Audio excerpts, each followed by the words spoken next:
Sir, இந்த பெண் ஹிஜாப் அணிந்திருப்பதால் நல்ல குடும்பத்தை சேர்ந்தவள் போல தெரிகிறாள். ஆனால் அவள் மீது போதைப்பொருள் கடத்தல் குற்றச்சாட்டு உள்ளது.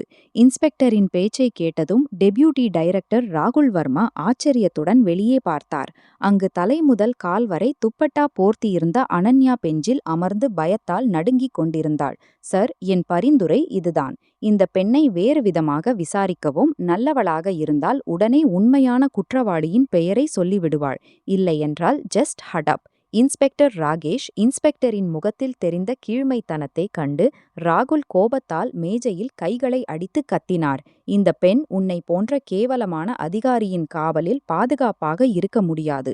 என் டிரைவரை கொண்டு கோஹேவில் உள்ள வர்மா ஹவுஸுக்கு அனுப்பு. அவர் அவளை பாதுகாப்புக்காக தன் வீட்டிற்கு அழைத்து சென்றார். ஆனால் காலையில் பெண்ணின் அழுகுரல்கள் அவன் கண் விழித்தபோது படுக்கை விரிப்பில் இருந்த கரைகளை பார்த்ததும் கல்லாக ஆனான். Oh shit! இன்ஸ்பெக்டரின் பேச்சை கேட்டதும் டெப்யூட்டி டைரக்டர் ராகுல் வர்மா ஆச்சரியத்துடன் ஜன்னல் பக்கம் பார்த்தார். அங்கு தலை முதல் கால் வரை துப்பட்டா போர்த்தியிருந்த அனன்யா பெஞ்சில் அமர்ந்து பயத்தால் நடுங்கிக் கொண்டிருந்தாள். அவளுடைய தாழ்ந்த பார்வைகள் மீண்டும் மீண்டும் கதவு பக்கம் உயர்ந்து பிறகு உடனே தரையில் நிலைத்துவிட்டன. அவளுடைய இருப்பு மீது அத்தகைய நடுக்கம் பரவியிருந்தது. ஒவ்வொரு கடந்து செல்லும் கணமும் அவளுக்கு புதிய சோதனையாக மாறிவிட்டது போல. ராகுல் வர்மா இந்த துறையின் மிகவும் ஆபத்தான அதிகாரியாக கருதப்பட்டார். அவன் முன் அமர்ந்த பெரிய பெரிய குற்றவாளிகள் சில கணங்களிலேயே உடைந்து போவார்கள். சிலர் அவர்கள் செய்யாத குற்றங்களையும் ஒப்புக்கொள்வார்கள். போதைப்பொருள் கடத்தல் வழக்குகளில் அவனுடைய பெயர் முழு துறையிலும் தனி அடையாளம் கொண்டிருந்தது. அவனுடைய பார்வை சாதாரண சைகைகளிலிருந்தே உண்மை மற்றும் பொய்யை ஊகித்துவிடும். அதனால்தான் கடத்தல்காரர்கள் அவனுடைய பெயரை கேட்டாலே பயப்படுவார்கள். முன் நிற்பது ஆணா அல்லது பெண்ணா என்பதில் அவனுக்கு ஒருபோதும் வித்தியாசம் இருக்காது. சட்டத்தின் பார்வையில் ஒவ்வொரு குற்றவாளியும் சமம். இருந்தாலும் இன்று முதல் முறையாக அவனுடைய பார்வைகள் இந்த முகத்தில் நின்றன. அனன்யாவின் முகத்தின் மாசற்ற தன்மை அவனுடைய பல வருட அனுபவத்துடன் மோதிக்கொண்டிருந்தது. அவனுக்குள் ஒரு விசித்திரமான முரண்பாடு பிறந்தது. அவனுடைய முகவாசிப்பு முதல் முறையாக ஒரு சுவருடன் மோதிவிட்டது போல. சார், என் பரிந்துரை இதுதான். இந்த பெண்ணை வேறு விதமாக விசாரிக்க வேண்டும். ராகுல் மெதுவாக கழுத்தை திருப்பினான். வேறு விதமாக என்றால் என்ன அர்த்தம்? நீ சொல்ல விரும்புவது என்ன? இன்ஸ்பெக்டர் ராகேஷ் சர்மா லேசாக சிரித்தான். சார், இந்த போதைப்பொருள் வியாபார உலகம் மிகவும் அழுக்கானது. இங்கு வரும் எந்த பெண்ணும் மாசற்றவளாக இருக்க மாட்டாள். இப்படிப்பட்டவர்களிடமிருந்து தகவல் எடுக்க சிறப்பு முறைகள் இருப்பதை நீங்கள் நன்றாக அறிவீர்கள். சில மணி நேரங்களில் உண்மை வெளியே வந்துவிடும். உண்மையில் நல்லவளாக இருந்தால் உண்மையான குற்றவாளியின் பெயரை தானாக சொல்லிவிடுவாள். இல்லையென்றால் எல்லாம் தெளிவாகிவிடும். ராகுலின் கண்களில் உடனே கடுமை இறங்கியது. ஜஸ்ட் சேஹ்ரா ராகேஷ் அறையில் அத்தகைய அமைதி பரவியது. சில கணங்களுக்கு எல்லாருடைய மூச்சும் நின்றது. ராகுல் முழு சக்தியுடன் கையை மேஜையில் அடித்தான். அவனுடைய குரல் முழு அலுவலகத்திலும் எதிரொலித்தது. இந்த பெண் உன்னுடைய காவலில் ஒரு கணமும் இருக்க மாட்டாள். ராகேஷின் முகத்தில் இருந்த சிரிப்பு மறைந்தது. சார், என் அர்த்தம் வெறும் இதுதான். ராகுல் அவனை நடுவில் நிறுத்தினான். உன்னுடைய அர்த்தம் எனக்கு நன்றாக புரிகிறது. நீ விசாரணை என்ற பெயரில் உன்னுடைய எல்லைகளை மறந்துவிட்டாய். இந்த துறை சட்டத்தை அமல்படுத்த உருவாக்கப்பட்டது. யாரோ ஒரு உதவியற்ற மனிதனின் மானத்தை கீழே தள்ளுவதற்காக அல்ல. ராகேஷ் பார்வைகளை தாழ்த்தினான். சார், ஒருவேளை நீங்கள் இதில் தேவைக்கு அதிகமாக நம்பிக்கை வைத்திருக்கிறீர்கள். நம்பிக்கை இன்னும் யாரிடமும் வைக்கவில்லை. நான் வெறும் இதை தீர்மானித்தேன். விசாரணை சட்டத்தின்படி நடைபெறும். என்னுடைய முன்னிலையில் எந்த அதிகாரியும் தன்னுடைய விருப்பத்தை விசாரணை என்று பெயரிட முடியாது. ராகுல் சில கணங்கள் அமைதியாக இருந்தான். பிறகு உறுதியான தொனியில் பேசினான். எனக்கு மேலிருந்து முழு அதிகாரம் கிடைத்துள்ளது. இந்த வழக்கின் ஒவ்வொரு பொறுப்பும் இப்போது என்னிடம் இருக்கும். தகவலையும் நான் தானே பெறுவேன். ஒரு வாரத்திற்குள் முழு அறிக்கை என் முன் இருக்கும். ஒருவேளை அதற்கு முன்பே. இதை சொல்லிவிட்டு ராகுல் கோப்பையை எடுத்து கதவை திறந்து வெளியே அடி எடுத்தான். அனன்யா நடுங்கும் பார்வைகளுடன் முதல் முறையாக அவன் பக்கம் பார்த்தாள். இந்த ஒரு கணத்தில் பயம் இன்னும் இருந்தது. ஆனால் நம்பிக்கையின் ஒரு லேசான கதிரொளியும் அவளுடைய கண்களில் இறங்கியது. அதே சமயம் ராகுல் அமைதியான முகத்துடன் முன்னேறினான். அவனுடைய மனதில் ஒரே ஒரு கேள்வி மட்டும் எதிரொலித்துக் கொண்டிருந்தது. இறுதியில் உண்மை என்ன? வர்மா ஹவுஸ் நகரின் அமைதியான பகுதியில் அமைந்திருந்த ஒரு பெரிய வீடு. அங்கு தேவையற்ற சத்தத்திற்கு ஒருபோதும் அனுமதி இல்லை. இந்த வீட்டில் வெறும் 2 பேர் வாழ்ந்தனர். ராகுல் வர்மா மற்றும் ஒரு பழைய பணியாளர் ராமு. மீதமுள்ள முழு வீடும் எப்போதும் அமைதியாக இருந்தது. ஒவ்வொரு சுவரும் தனக்குள் பல ரகசியங்களை மறைத்து வைத்திருப்பது போல. அனன்யாவை காரிலிருந்து இறக்கி நேரடியாக மேல் மாடிக்கு அழைத்துச் சென்றனர். கதவு திறந்தது. முன் ஒரு சுத்தமான அறை இருந்தது. அங்கு வசதியான படுக்கை வைக்கப்பட்டிருந்தது. ஒரு பக்கம் டிவி பொருத்தப்பட்டிருந்தது. மூலையில் ஏசி இயங்கிக் கொண்டிருந்தது. மேஜை நாற்காலி அதன் இடத்தில் இருந்தன. தண்ணீர் பாட்டில்கள் வைக்கப்பட்டிருந்தன. அலமாரி காலியாக இருந்தது. அத்துடன் ஒரு பெரிய குளியலறையும் இருந்தது. முழு அறையும் சிறைக்கூடத்தின் அறை போல இல்லாமல் ஒரு நாகரிகமான படுக்கையறை போல தோன்றியது. அனன்யா சில கணங்கள் கதவு அருகே நின்றாள். பிறகு மெதுவாக படுக்கையின் ஓரத்தில் அமர்ந்தாள். அவளுக்கு ஒன்றும் புரியவில்லை. அவள் மீண்டும் மீண்டும் கதவு பக்கம் பார்த்து பிறகு அறையை சுற்றி பார்வையை செலுத்தி இவை எல்லாம் உண்மைதான் என்று தனக்கு தானே நம்பிக்கை ஊட்ட முயன்றாள். போலீஸ் அவளை நேரடியாக சிறையில் போட்டுவிடும் என்று நினைத்திருந்தாள். அழுக்கான சிறு அறை இருக்கும். கடுமையான நடத்தை இருக்கும். கத்துதல்கள் இருக்கும். மிரட்டல்கள் இருக்கும். ஆனால் இங்கு எல்லாம் அவளுடைய எண்ணத்திலிருந்து வேறுபட்டிருந்தது. இந்த அமைதி அவளுடைய பயத்தை மேலும் அதிகரித்தது. ஏனென்றால் அமைதியான மனிதர்கள் பெரும்பாலும் அதிக ஆபத்தானவர்களாக நிரூபிக்கப்படுவார்கள் என்பதை அவள் அறிந்திருந்தாள். அவள் இரு கைகளையும் உறுதியாக பிடித்துக்கொண்டு அமர்ந்திருந்தாள். அவளுடைய பார்வைகள் மெதுவாக மங்கத் தொடங்கின. பிறகு காலையின் முழு காட்சியும் அவளுடைய கண்களுக்கு முன் உயிர்ப்புடன் வந்தது. காலையில் அவள் வெறும் சில அவசியமான பொருட்களை வாங்க ஷாப்பிங் மாலுக்குச் சென்றிருந்தாள். இந்த உலகில் அவளுக்கு சொந்தமான யாரும் இல்லை. பல வருட உழைப்புக்கு பிறகு ஒரு சிறிய பிளாட்டை வாங்கியிருந்தாள். ஒரு தனியார் நிறுவனத்தில் வேலை செய்தாள். தன்னுடைய சம்பாத்தியத்திலிருந்து தன்னுடைய செலவை பூர்த்தி செய்தாள். அமைதியாக வாழ்க்கையை நடத்தினாள். யாருடனும் தேவையற்ற உறவு வைத்துக் கொள்ளவில்லை. பிறகு சில கணங்களிலேயே எல்லாம் மாறிவிட்டது. மாலுக்குள் திடீரென்று செக்யூரிட்டி கார்டுகள் அவளை சுற்றி குவிந்தனர். போதைப் பொருளை கண்டுபிடிக்கும் பயிற்சி பெற்ற நாய் மீண்டும் மீண்டும் அவள் முன் வந்து நின்று தொடர்ந்து குரைத்தது. கார்டுகள் அவளுடைய பர்ஸை எடுத்து சோதனை தொடங்கினர். சில கணங்களுக்கு பிறகு ஒரு பாக்கெட் வெளியே வந்தது.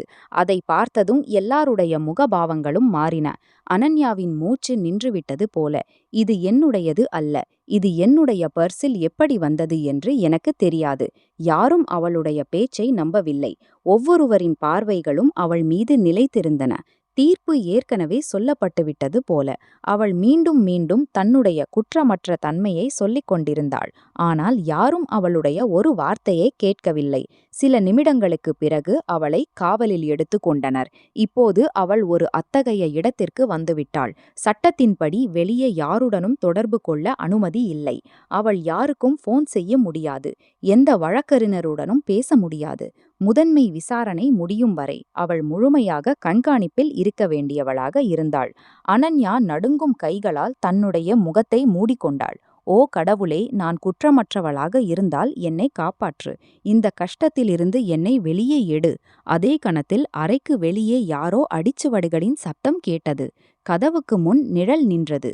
பிறகு ஹேண்டில் மெதுவாக சுழன்றது. அனன்யாவின் இதயத் துடிப்பு உடனே வேகமாகியது. அவள் தன்னிச்சையாக கதவு பக்கம் பார்த்தாள். ஏனென்றால் இப்போது அவளுடைய முதல் வழக்கமான விசாரணை தொடங்கப் போகிறது என்று அவளுக்கு முழு நம்பிக்கை இருந்தது. கதவு மெதுவாக திறந்தது. ராகுல் உள்ளே வந்தான். ஒரு கையில் உணவு தட்டு, மற்றொரு கையில் தண்ணீர் பாட்டில். அவன் அமைதியாக தட்டை மேஜையில் வைத்து நாற்காலியில் இழுத்து அனன்யாவுக்கு முன் அமர்ந்தான். அவனுடைய பார்வைகள் தொடர்ந்து அனன்யாவின் முகத்தில் நிலைத்திருந்தன. அவன் அவளுடைய ஒவ்வொரு அசைவு, ஒவ்வொரு மூச்சு, ஒவ்வொரு மாறும் பாவத்தையும் கவனமாக பார்த்து கொண்டிருந்தான். உணவு சாப்பிடு. அனன்யா மெதுவாக தலையை உயர்த்தினாள். அவளுடைய கண்கள் சிவந்திருந்தன. உதடுகள் உலர்ந்திருந்தன. முகத்தில் பயம் தெளிவாக தெரிந்தது. எனக்கு உணவு சாப்பிட வேண்டாம். அடுத்த கணமே ராகுல் முழு சக்தியுடன் கையை மேஜையில் அடித்தான். இதற்கு பிறகு நீ என்னிடம் பிச்சை கேட்டாலும், எனக்கு ஏதாவது சாப்பிடக் கொடுங்கள் என்று கேட்டாலும் நான் கொடுக்க மாட்டேன். அனன்யா திடுக்கிட்டு நேராக அமர்ந்தாள். அவளுடைய இதயம் பலமாக துடிக்கத் தொடங்கியது. முன் அமர்ந்திருக்கும் நபர் எந்தவிதமான மென்மையையும் காட்ட காட்டத் தயாராக இல்லை என்பதை அவள் உணர்ந்தாள். அவள் உடனே தட்டை தன் பக்கம் இழுத்து நடுங்கும் கைகளால் உணவு சாப்பிடத் தொடங்கினாள். காலையிலிருந்து அவளுடைய வயிற்றில் ஒரு கவளம் கூட போகவில்லை. கைதுக்குப் பிறகு விசாரணை, பயணம், காத்திருப்பு மற்றும் பயம் ஒவ்வொன்றும் அவளுடைய தைரியத்தை உடைத்திருந்தன. இப்போது பசி திடீரென்று வலுவாக உணரப்பட்டது. அவள் வேகமாக சாப்பிட்டுக் கொண்டிருந்தாள். சில கணங்களுக்குப் பிறகு தண்ணீர் பாட்டிலை எடுத்து ஒன்றன்பின் ஒன்றாக விழுங்கினாள். ராகுல் அமைதியாக அமர்ந்து அவளை பார்த்து கொண்டிருந்தான். அவனுடைய முகத்தில் எந்த பாவமும் இல்லை. ஒவ்வொரு கணமும் அவளுடைய எதிர்வினையை மதிப்பிட்டுக் கொண்டிருப்பது போல. சில கணங்களுக்குப் பிறகு அவன் நாற்காலியின் பின்புறத்தில் சாய்ந்தான். அடுத்த ஒரு வாரம் வரை இந்த அறை உன்னுடையது. நீ இங்கு இருக்கலாம். இங்கு உனக்கு உணவும் கிடைக்கும், தண்ணீரும் கிடைக்கும். தேவையான ஒவ்வொரு பொருளும் கிடைக்கும். என்னுடன் ஒத்துழைத்தால் இறுதியில் உனக்கு வழக்கறிஞரும் கிடைப்பார். நீ கையூட்டில் போதைப் பொருளுடன் பிடிக்கப்பட்டாய். உன்னுடைய சிசிடிவி காட்சிகள் உள்ளன. மாலில் இருந்த ஆயிரக்கணக்கான மக்கள் உன்னை பார்த்திருக்கிறார்கள். உன்னுடைய பர்சிலிருந்து போதைப்பொருள் கைப்பற்றப்பட்டது. இப்போது இது சாதாரண வழக்கு அல்ல. நன்றாக இருப்பது இதுதான். எங்களுக்கு எல்லாவற்றையும் சொல்லிவிடு. எங்களுடன் சேர்ந்து உன்னுடைய கும்பல் வரை எங்களை அழைத்துச் செல். மீண்டும் உங்களுடன் சலுகை இருக்கலாம். ஆன்யா இரு கைகளையும் உறுதியாக ஒன்றாக இணைத்து கொண்டாள். அவளுடைய குரல் தொடர்ந்து நடுங்கிக் கொண்டிருந்தது. எனக்கு தெரியாது, என் பர்சில் இவையெல்லாம் எப்படி வந்தன. நான் என் வீட்டிலிருந்து தேவையான பொருட்களை மட்டும் எடுத்துக்கொண்டு வெளியே வந்தேன். அப்போது மாலில் அதிக கூட்டம் இல்லை. எனக்கு தெரியாது இவையெல்லாம் எப்படி நடந்தன. நான் எதையும் அறியேன். ராகுலின் பார்வைகள் இன்னும் கடுமையாக மாறின. திடீரென்று அவர் மீண்டும் மேசையின் மீது உரத்த சத்தத்துடன் கை அடித்தார். நான் இங்கே ஒரே விஷயத்தை மீண்டும் மீண்டும் கேட்க வரவில்லை. உனக்கு என்ன தோன்றுகிறது? எல்லா ஆதாரங்களும் உனக்கு எதிராக எப்படி இருக்க முடியும்? யார் உனக்கு எதிராக இவ்வளவு பெரிய சதித்திட்டம் தீட்டுவார்கள்? நீ யார்? நீ இந்த சமூகத்தின் ஒரு சாதாரண பெண் என்றால் உனக்கு எதிராக இவ்வளவு பெரிய சதி ஏன் செய்யப்படும்? எனக்கு பொய் கேட்க வேண்டாம். எனக்கு உண்மையை சொல். நான் உறுதி அளிக்கிறேன், நான் உனக்கு உதவி செய்ய முயற்சிப்பேன். ஆன்யாவின் கண்களில் கண்ணீர் நிறைந்தன. அவள் முழு தைரியத்தையும் திரட்டினாள். என்னிடம் ஒரே ஒரு உண்மை மட்டுமே உள்ளது. அது எனக்கு இந்த போதைப் பொருள் பாக்கெட்டுடன் எந்த தொடர்பும் இல்லை. ராகுலின் உதடுகளில் லேசான புன்னகை தோன்றியது. அவர் நாற்காலியிலிருந்து சற்று முன்னால் குனிந்தார். உனக்கு தெரியும், உன்னை இந்த பாக்கெட்டுடன் பிடித்ததே கதையின் முடிவு. இங்கே உன்னுடைய கதை முடிந்து விடுகிறது. உனக்கு எதிராக அத்தகைய பிரிவுகள் சுமத்தப்படலாம். நேரடியாக சிறை. பிறகு உன்னுடைய வழக்கு வரும் வரை நீ இந்த உலகத்திலேயே இல்லாமல் போகலாம். நான் இங்கே உன்னை வெறும் விசாரணை செய்ய வரவில்லை. நான் உனக்கு உதவி செய்யவும் முயற்சித்துக் கொண்டிருக்கிறேன். ஏனென்றால் நீ ஒரு நல்ல குடும்பத்தை சேர்ந்தவள் போல் தோன்றுகிறாய். எனவே கடைசி முறையாக சொல்கிறேன், என்னுடன் ஒத்துழை. இதை கேட்டதும் ஆன்யா முதல் முறையாக பயத்துடன் சேர்த்து கோபத்துடன் அவனை பார்த்தாள். நீங்கள் உங்கள் வார்த்தைகளை என் வாயில் வைக்க விரும்புகிறீர்கள். உங்களுக்கு என்ன தோன்றுகிறது? நான் உங்கள் சொல்லின் பேரில் ஏதாவது பொய் சொல்லிவிடுவேன். நான் சொல்லிவிட்டேன், எனக்கு இந்த பாக்கெட்டுடன் எந்த தொடர்பும் இல்லை. அது என் பர்சில் எப்படி வந்தது என்று எனக்கு தெரியாது.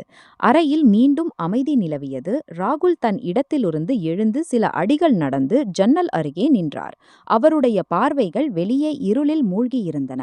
தன் முழு வாழ்க்கையிலும் அவர் டசன் அல்ல, நூற்றுக்கணக்கான குற்றவாளிகளை சந்தித்திருந்தார். கிட்டத்தட்ட ஒவ்வொருவரும் கைதுக்குப் பிறகுதான் குற்றமற்றவர் என்று சொல்வார்கள். ஒவ்வொருவரும் தடை செய்யப்பட்ட பொருள் தங்களிடம் எப்படி வந்தது என்று தெரியாது என்று கூறுவார்கள். பல ஆண்டுகளின் அனுபவம் அவர் உள்ளத்தில் அத்தகைய வாக்கியங்களுக்கு இடம் விடவில்லை. அதனால்தான் ஆன்யாவின் ஒவ்வொரு வார்த்தையும் அவருக்கு மற்ற எல்லா வழக்குகளைப் போலவே தோன்றியது. சில நிமிடங்களுக்குப் பிறகு அவர் மீண்டும் அவளை நோக்கி திரும்பினார். எனக்கு 2 விஷயங்கள் மட்டுமே முக்கியம். உண்மை மற்றும் ஆதாரம். நீ உண்மை பேசுகிறாய் என்றால் ஆதாரங்களும் கிடைக்கும். நீ பொய் பேசுகிறாய் என்றால் அதுவும் அதிக நேரம் மறைக்காது. 1 வாரம் எந்த ரகசியத்திற்கும் போதுமானது. ஆன்யா மெதுவாக தலையை தாழ்த்தினாள். என்னிடம் மறைக்க எதுவும் இல்லை. ராகுல் கதவின் திசையில் அடி எடுத்து வைத்தார். பிறகு பார்ப்போம். உன்னுடைய உண்மை முதலில் வெளிப்படுகிறதா அல்லது என்னுடைய ஆதாரங்கள்? இதை சொல்லிவிட்டு அவர் அறையை விட்டு வெளியேறினார். ஆன்யா அமைதியாக அமர்ந்து மூடும் கதவை பார்த்து கொண்டிருந்தாள். அவளுடைய மனதில் ஒரே ஒரு பிரார்த்தனை மீண்டும் மீண்டும் ஒலித்துக் கொண்டிருந்தது. ஏதாவது வழியில் உண்மையான குற்றவாளி வெளிப்படட்டும்.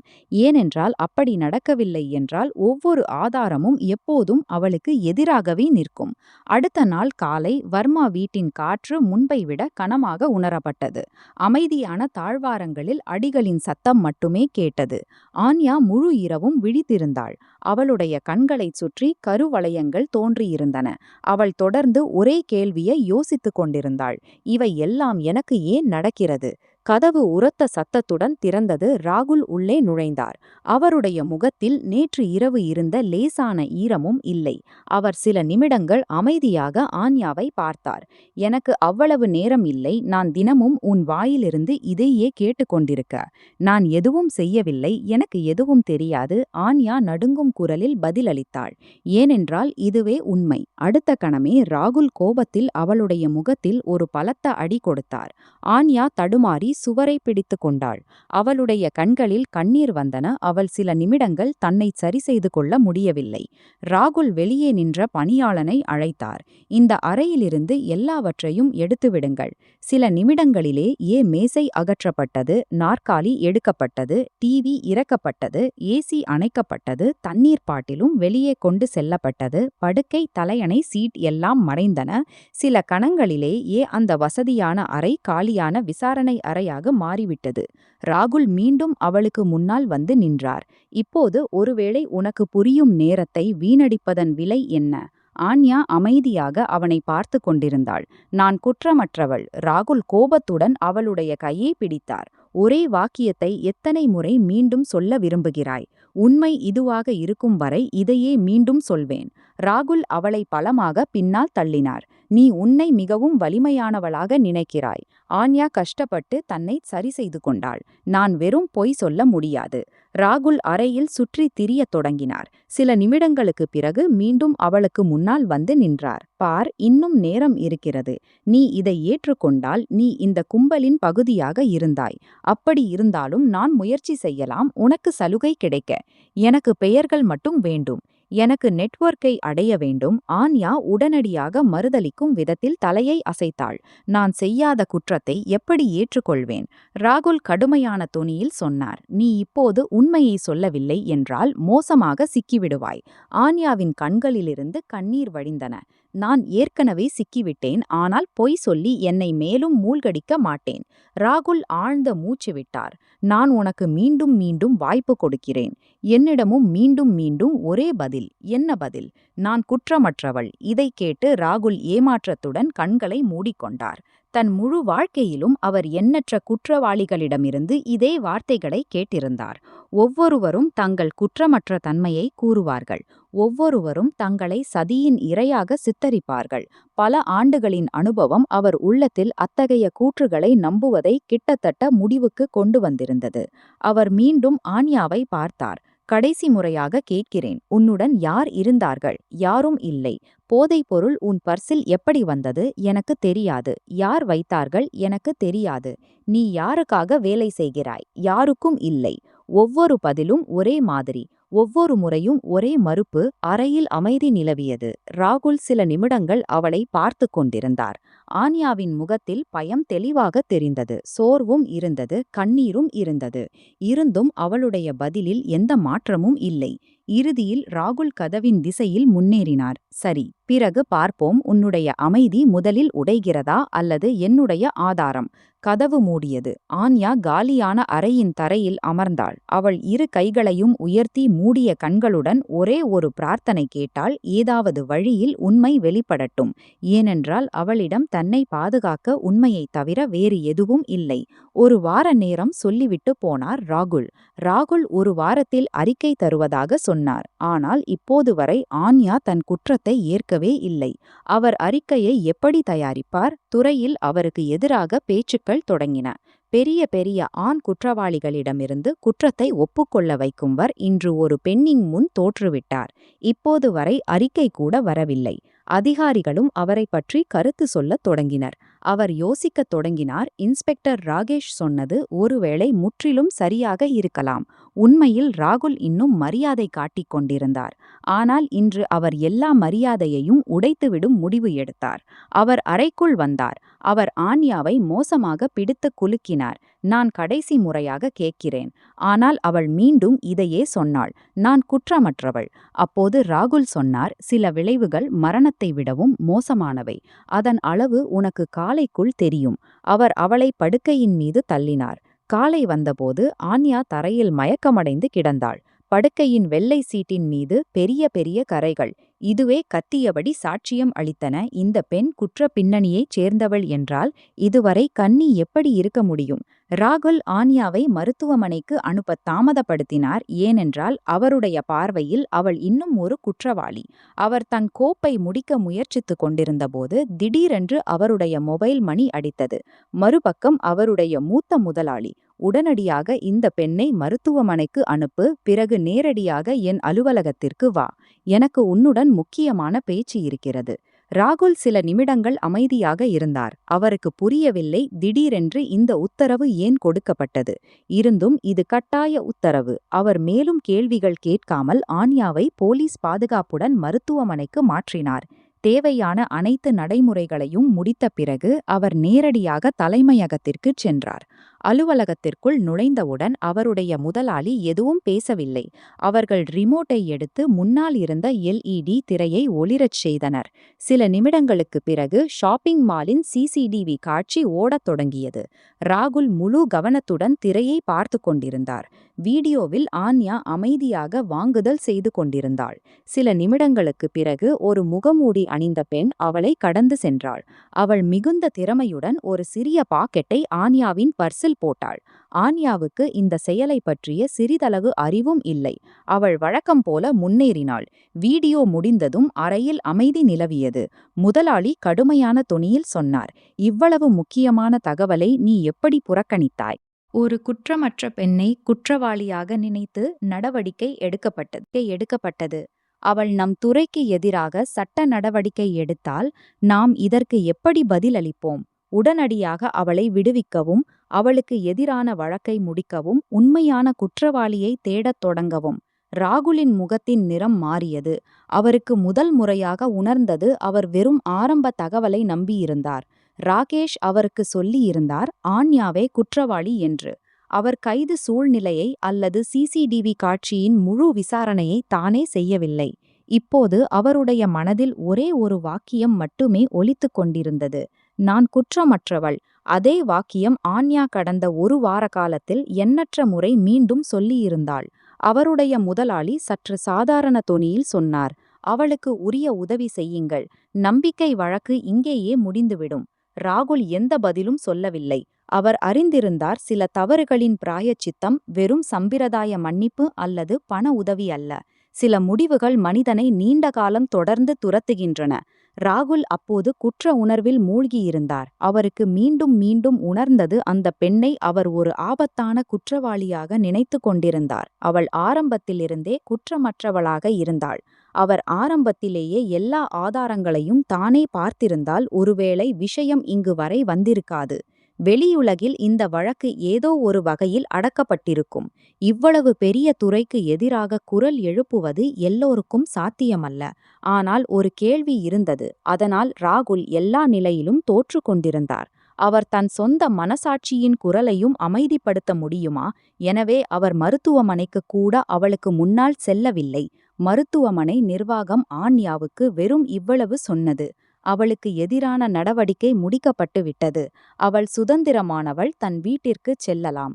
அத்துடன் அவளுக்கு இந்த காசோலையும் கொடுக்கப்பட்டது. இது சந்தேகத்தின் அடிப்படையில் உங்களுடன் நடந்ததற்கான இழப்பீடு. ஆன்யா அமைதியாக அந்த காசோலையை கையில் எடுத்தாள். அவள் எந்த கேள்வியும் கேட்கவில்லை, எந்த விவாதமும் செய்யவில்லை. சில நிமிடங்கள் அவள் அந்த காகிதத்தை பார்த்து கொண்டிருந்தாள். பிறகு அதை மடித்து தன் பையில் வைத்தாள். அவளுடைய முகத்தில் அத்தகைய அமைதி இருந்தது, அது எந்த கூச்சலையும் விட அதிக வலியாக உணரப்பட்டது. சிறிது நேரத்திற்குப் பிறகு அவள் மருத்துவமனையை விட்டுச் சென்றாள். அன்று ராகுல் மருத்துவமனைக்கு தொலைபேசி செய்து அவளுடைய உடல்நிலையை பற்றி கேட்டார். அந்த பெண்ணின் நிலை இப்போது எப்படி இருக்கிறது? மருத்துவர் சுருக்கமான பதில் அளித்தார். வந்தபோது நிலை நன்றாக இல்லை. இப்போது விடுவிக்கப்பட்டு விட்டால் தன் வீட்டிற்கு சென்று விட்டாள். அழைப்பு முடிந்ததும் ராகுல் மொபைலை மேசையில் வைத்தார். சில நிமிடங்கள் அவர் அமைதியாக அமர்ந்திருந்தார். அவருக்கு முதல் முறையாக உணர்ந்தது, சில தவறுகள் நடந்த பிறகு மனிதனிடம் வார்த்தைகள் முடிந்து விடுகின்றன. சட்டப்படி இப்போது அவருடைய இந்த வழக்கு முடிந்துவிட்டது. ஆன்யா குற்றமற்றவள் என்று நிரூபிக்கப்பட்டு விட்டாள். உண்மையான விசாரணை இப்போது முகமூடி அணிந்த பெண்ணுக்கு எதிராக திரும்பியிருந்தது. விதிப்படி ராகுலுக்கு ஆன்யாவுடன் இப்போது எந்த தொடர்பும் இல்லை. இருந்தும் ஏதோ காரணத்தால் அவருடைய அடிகள் மீண்டும் மீண்டும் அதே தெருவை நோக்கிச் சென்றன. அந்த மாலையும் அவர் தன் காரை சிறிது தூரத்தில் நிறுத்தி அமைதியாக அமர்ந்திருந்தார். முன்னால் ஆன்யாவின் சிறிய ஃபிளாட் இருந்தது. அவர் வெறும் தூரத்திலிருந்து பார்த்து கொண்டிருந்தார். கதவை தட்டவில்லை, அவளை சந்திக்க முயற்சிக்கவில்லை. சிறிது நேரத்திற்கு பிறகு கதவு திறந்தது. ஆன்யா மெதுவாக வெளியே வந்தாள். அவளுடைய கையில் வாங்கிய பொருட்களின் துணிப்பை இருந்தது. அவள் தனியாக வாழ்ந்தாள். வீட்டின் ஒவ்வொரு வேலையும் அவளே செய்ய வேண்டியிருந்தது. சந்தைக்குச் செல்வதும் அவளுடைய பொறுப்பு. ராகுலின் பார்வைகள் தன்னிச்சையாக அவளுடைய முகத்தில் நின்றன. முகத்தில் இன்னும் காயங்களின் மிதமான அடையாளங்கள் இருந்தன. நடக்கும்போதும் அவளுடைய வேகம் முன்பு போல் இல்லை. ஒவ்வொரு அடியையும் எடுக்க அவளுக்கு முயற்சி தேவைப்படுவது போல் தோன்றியது. அவள் அமைதியாக சாலையை கடந்து அருகில் உள்ள கடைகளை நோக்கி சென்றாள். ராகுல் ஸ்டியரிங்கின் மீது தன் பிடியை உறுதிப்படுத்தி அவள் செல்வதை பார்த்து கொண்டிருந்தார். முதல் முறையாக அவருக்கு உணர்ந்தது, சில முடிவுகளின் சுமையை நீதிமன்றங்கள் அல்ல, மனிதனின் சொந்த மனசாட்சி தீர்ப்பளிக்கிறது. அவர் சென்றாலும் இந்த சுமையிலிருந்து பார்வையை திருப்ப முடியவில்லை. இரவு நிறைய கடந்துவிட்டது. நகரத்தின் சாலைகள் கிட்டத்தட்ட வெறிச்சோடியிருந்தன. ஒரு அமைதியான காஃபி கடையின் மூலையில் ராகுல் தன் குழந்தை பருவ நண்பன் ஹரீஷ் முன் அமர்ந்திருந்தார். மேசையில் வைக்கப்பட்ட காஃபி நீண்ட நேரத்திற்கு முன் குளிர்ந்துவிட்டது. ராகுல் தொடர்ந்து ஒரே புள்ளியை பார்த்து கொண்டிருந்தார். வார்த்தைகள் அவருடைய தொண்டையில் சிக்கியது போல். ஹரீஷ் அமைதியை உடைத்தார். என்ன விஷயம் ராகுல்? நீ பல நாட்களாக அலுவலகத்திற்கும் வரவில்லை. ராகுல் ஆழ்ந்த மூச்சு விட்டார். என்னால் மிகப்பெரிய தவறு நடந்துவிட்டது. ஹரீஷ் ஆச்சரியத்துடன் அவனை பார்த்தார். என்ன தவறு? ராகுல் இரு கைகளாலும் தன் முகத்தை மூடிக்கொண்டார். இன்று வரை நான் இப்படிப்பட்ட பாவம் செய்ததில்லை. என் முழு வாழ்க்கையிலும் எந்த பெண்ணும் வரவில்லை. நான் எப்போதும் என் வேலையையே எல்லாம் என்று நினைத்தேன். பிறகு ஒரு தவறான முடிவு என் முழு வாழ்க்கையையும் மாற்றியது. ஹரீஷ் சில நிமிடங்கள் அமைதியாக இருந்தார். நடந்தது நடந்துவிட்டது. இப்போது நீ என்ன செய்ய முடியும்? நம் துறையில் தவறான முடிவுகள் நடக்கின்றன. ராகுல் உடனடியாக மறுதளிக்கும் விதத்தில் தலையை அசைத்தார். இல்லை ஹரீஷ், ஒவ்வொரு தவறும் ஒரே மாதிரி அல்ல. சில தவறுகள் மனிதனின் சீருடையை விட பெரியவை. நான் கண்ணாடியில் கூட என்னை பார்க்க முடியவில்லை. அவருடைய குரல் கனமாகியிருந்தது. இரவில் தூக்கம் வரவில்லை. கண்களை மூடினால் ஒரே ஒரு முகம் மட்டுமே முன்னால் வருகிறது. ஹரீஷ் அவருடைய தோளில் கை வைத்தார். நீ உண்மையில் மனம் வருந்துகிறாய் என்றால் உன் தவறை எதிர்கொள். ராகுல் மெதுவாக தலையை தாழ்த்தினார். சில நாட்களுக்கு பிறகு ஒரு ஷாப்பிங் மாலுக்குள் ஆன்யா அமைதியாக தேவையான பொருட்களை பார்த்து கொண்டிருந்தாள். முன்பை விட அவள் அதிக அமைதியாக இருக்கத் தொடங்கியிருந்தாள். மக்கள் அருகில் வந்தால் தன்னிச்சையாக ஒரு அடி பின்னால் செல்வாள். அப்போது யாரோ அடிகள் அவளுடைய அருகில் வந்து நின்றன. அவள் தலையை உயர்த்தினாள். முன்னால் ராகுல் நின்றிருந்தார். ஆன்யாவின் முகம் உடனடியாக வெளிரி போனது. அவள் அப்படி பின்னால் சென்றால் திடீரென்று ஒரு பயங்கரமான கனவை தன் முன் பார்த்தது போல். ராகுல் மென்மையான தொனியில் சொன்னார், என்னை பயப்படாதே. ஆன்யாவின் கண்களில் பயம் தெளிவாக தெரிந்தது. உங்களிடமிருந்து தான் பயப்பட வேண்டும். இந்த வார்த்தையை கேட்டு ராகுலின் பார்வைகள் தாழ்ந்தன. நான் பல நாட்களாக உன்னை தேடிக்கொண்டிருந்தேன். வெறும் ஒரு விஷயம் சொல்ல விரும்புகிறேன். ஆன்யா அமைதியாக இருந்தாள். நான் மன்னிப்பு கேட்க விரும்புகிறேன். ஆன்யா கடுமையான தொனியில் பதிலளித்தாள். என்னிடம் உங்களுக்காக மன்னிப்பு இல்லை. ராகுல் மெதுவாக சொன்னார், எனக்கு தெரியும், நான் இதற்கு தகுதியும் இல்லை. இருந்தும் ஒருமுறை என் பேச்சை கேள். ஆன்யா தன் பையை உறுதியாக பிடித்தாள். நான் எதுவும் கேட்க விரும்பவில்லை. ராகுலின் குரல் முன்பை விடவும் மென்மையாகியது. வெறும் இவ்வளவு சொல், ஒரு நாள் என்னை மன்னிக்க முயற்சிப்பாய் என்று. ஆன்யாவின் கண்களில் கண்ணீர் வந்தன. ஒவ்வொரு காயமும் மன்னிப்பால் ஆறாது. அவள் திரும்பி சில அடிகள் முன்னேறினாள். பிறகு நிற்காமல் சொன்னாள், மீண்டும் என்னை பின்தொடர வேண்டாம். அவள் அங்கிருந்து சென்றாள். ராகுல் நீண்ட நேரம் அங்கேயே நின்று அவள் செல்வதை பார்த்து கொண்டிருந்தார். முதல் முறையாக அவருக்கு முழு தீவிரத்துடன் உணர்ந்தது சில மன்னிப்புகள் கேட்பதால் கிடைக்காது. அவற்றை ஏற்றுக்கொள்வது வெறும் எதிரில் உள்ளவரின் உரிமை. அதற்குப் பிறகு அவர் தன்னை முழுவதுமாக வேலையிலிருந்து பிரித்து கொண்டார். அலுவலகத்திற்கு செல்வதை கிட்டத்தட்ட விட்டுவிட்டார். எந்த புதிய வழக்கையும் ஏற்கவில்லை. அவருடைய நாட்கள் அமைதியில் கடக்கத் தொடங்கின, இரவுகள் விழித்திருக்க. சில நாட்களுக்குப் பிறகு ஒரு மாலை ஆன்யா சிற்றுண்டி பொருட்களை எடுத்துக்கொண்டு தன் ஃப்ளாட்டை நோக்கி திரும்பி வந்து கொண்டிருந்தாள். தெருவில் அசாதாரண அமைதி இருந்தது. திடீரென்று அவளுக்கு உணர்ந்தது, 2 அறிமுகமில்லாத இளைஞர்கள் சிறிது தூரத்திலிருந்து அவளை பின்தொடர்கிறார்கள். அவள் தன் வேகத்தை அதிகரித்தாள். அவர்களும் வேகமாக நடக்கத் தொடங்கினர். ஆன்யா பயந்து அடிகளை மேலும் வேகப்படுத்தினாள். அந்த கணம் முன்னால் இருந்து ஒரு கார் வந்து நின்றது. ராகுல் உடனடியாக வெளியே வந்தார். அவர் கடுமையான தொனியில் அந்த 2 இளைஞர்களிடம் சொன்னார், "அங்கேயே நில்லுங்கள்." ராகுலை பார்த்ததும் இருவரும் உடனடியாக மற்றொரு தெருவை நோக்கி ஓடினர். சில நிமிடங்கள் அமைதி நிலவியது. ஆன்யா ராகுலை பார்த்தாள். அவளுடைய குரலில் துக்கம் தொட்டது. "இப்போது காப்பாற்றுவதால் என்ன பயன்? என்னிடம் என்ன மீதமுள்ளது காப்பாற்ற?" ராகுலிடம் இந்த கேள்விக்கு எந்த பதிலும் இல்லை. அந்த கணம் வானத்தில் இடி முழக்கம் கேட்டது. சில நிமிடங்களிலேயே கனமழை தொடங்கியது. ராகுல் வானத்தை பார்த்தார். மழை நிற்கும் வரை எங்காவது நிழல் கிடைத்தால் நல்லது. ஆன்யா சில நிமிடங்கள் அமைதியாக இருந்தாள். பிறகு மெதுவாக சொன்னாள், "என் உள்ளத்தில் மனிதநேயம் இன்னும் உயிரோடு இருக்கிறது. உங்களைப் போல் அல்ல. நில்லுங்கள். மழை நின்ற பிறகு சென்று விடுங்கள்." அவள் முன்னேறினாள். கதவை திறந்தாள். தானே உள்ளே நுழைந்தாள். பிறகு அமைதியாக ஒரு பக்கம் விலகினாள். அதனால் ராகுலும் மழையிலிருந்து தப்பிக்க உள்ளே வர முடியும். மழையின் சத்தம் முழு அறையிலும் பரவியிருந்தது. ராகுல் கதவு அருகே நின்று இருந்தார். ஆன்யா அவருக்கு உள்ளே வர அனுமதி கொடுத்தாள். ஆனால் அவளுடைய முகத்தில் இன்னும் அதே தூர உணர்வு இருந்தது. ராகுல் மெதுவாக சொன்னார், "என்னால் மிகப்பெரிய தவறு நடந்துவிட்டது. எனக்கு தெரியும், வெறும் மன்னிப்பு கேட்பதால் எல்லாம் சரியாகப் போகாது. இருந்தும் நான் உன்னிடம் மன்னிப்பு கேட்க விரும்புகிறேன்." ஆன்யா சில நிமிடங்கள் அமைதியாக இருந்தாள். பிறகு அவனை பார்த்துச் சொன்னாள், "நான் ஒரே விஷயத்தை சொல்லிக் கொண்டிருந்தபோது நான் குற்றமற்றவள் என்று உங்களுக்கு கோபம் வந்தது. இப்போ நீங்கள் ஒரே விஷயத்தை மீண்டும் மீண்டும் சொல்லிக் கொண்டிருக்கிறீர்கள். எனக்கும் கோபம் வருகிறது." ராகுல் பார்வைகளை தாழ்த்தினார். "நான் புரிந்து கொள்கிறேன், உன் கோபம் சரியானது. ஆனால் நான் விரும்புகிறேன், என் காரணத்தால் ஏற்பட்ட இழப்பை இதை முடிந்தவரை குறைக்க முடியும்." ஆன்யா கடுமையான தொனியில் கேட்டாள், "எப்படி குறைப்பீர்கள்?" ராகுலிடம் இந்த கேள்விக்கு எளிய பதில் இல்லை. "எனக்கு தெரியாது, எல்லாம் எப்படி சரியாகும். ஆனால் நான் என் தவறிலிருந்து ஓட விரும்பவில்லை. நான் விரும்புகிறேன், உனக்கு அந்த நீதி கிடைக்க வேண்டும். நீ உரிமையுள்ளவள்." ஆன்யா ஆழ்ந்த மூச்சு விட்டாள். "சில விஷயங்கள் திரும்பி வராது ராகுல்ஜி. சில காயங்கள் தெரியாது, ஆனால் மனிதனின் உள்ளத்தில் தங்கிவிடுகின்றன." ராகுல் அமைதியாக நின்றிருந்தார். "நான் நினைத்தேன், ஒருவேளை வார்த்தைகளால் எல்லாம் மாறிவிடும். ஆனால் இப்போது புரிந்தது, நம்பிக்கை கேட்கப்படுவதில்லை, சம்பாதிக்கப்படுகிறது." ஆன்யா கதவின் திசையை சுட்டிக்காட்டினாள். "உங்களுக்கு உண்மையில் உன் தவறின் உணர்வு இருந்தால் என் வாழ்க்கையிலிருந்து தூரமாக இருந்தும் நிரூபிக்கலாம். முதலில் எனக்கு அமைதி வேண்டும். என் வாழ்க்கையை மீண்டும் கையாள வேண்டும்." ராகுல் மெதுவாக தலையை அசைத்தார். "நான் உறுதியளிக்கிறேன், இனி உன் மீது எந்த முடிவையும் திணிக்க மாட்டேன்." அவர் கதவை நோக்கி நகர்ந்தார். சில கணங்கள் நின்றார். பிறகு சொன்னார், "நீ என்னை மன்னிப்பாய் என்று நான் எதிர்பார்க்க மாட்டேன். நான் செய்த தவறை புரிந்து கொண்டேன் என்று ஒரு நாள் நீ நிச்சயம் நினைப்பாய் என்று மட்டும் விரும்புகிறேன்." ஆன்யா எந்த பதிலும் சொல்லவில்லை.